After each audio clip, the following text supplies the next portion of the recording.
Hi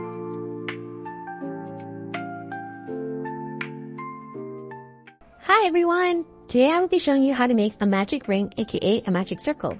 So you're gonna need some yarn and a crochet hook.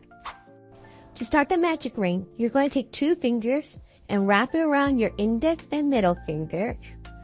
And then you're gonna hold the end piece between your thumb and your ring finger.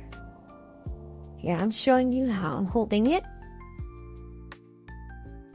Now take your crochet hook and slip it into the loop in the middle finger and grab the yarn with your hook and pull through.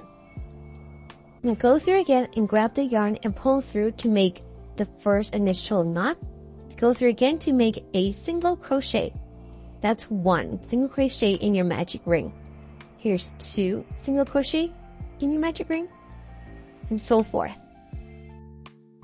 Continue this until you reach the desired length from your pattern.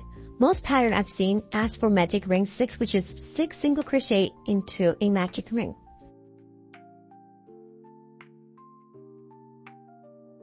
So 1, 2, 3, 4, 5, 6. Once you finish, tug on the end piece right here. Pull tightly to complete the circle. If you enjoyed this content, please follow and like for more.